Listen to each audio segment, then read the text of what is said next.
Le cœur est un muscle qui pompe le sang riche en oxygène pour le distribuer dans tout le corps par l'intermédiaire des veines et des artères. Ce que nous appelons communément tension artérielle correspond en réalité à la mesure prise lorsque le ventricule gauche du cœur se contracte et que le sang est projeté vers les artères.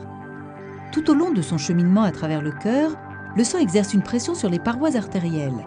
C'est pourquoi on parle de tension ou de pression artérielle. La tension artérielle permet d'évaluer la force et la quantité de sang pompé par le cœur, ainsi que la souplesse et l'état général des artères. La tension artérielle se compose de deux éléments.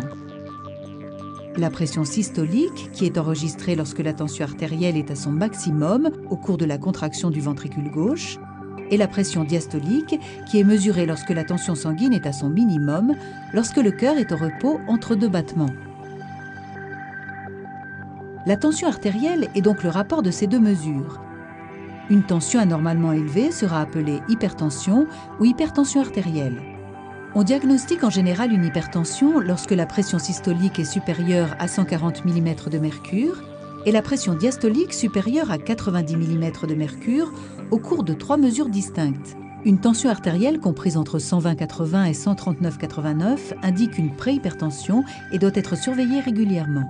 L'hypertension est liée à un grand nombre de pathologies, l'athérosclérose, l'insuffisance cardiaque, l'accident vasculaire cérébral, l'infarctus du myocarde ou encore des atteintes rénales, entre autres. En l'absence de traitement, l'hypertension peut provoquer de graves lésions cardiaques et des vaisseaux sanguins. Les patients dits hypertendus peuvent généralement contrôler leur maladie grâce à des traitements et à une amélioration de leur régime alimentaire et de leur mode de vie.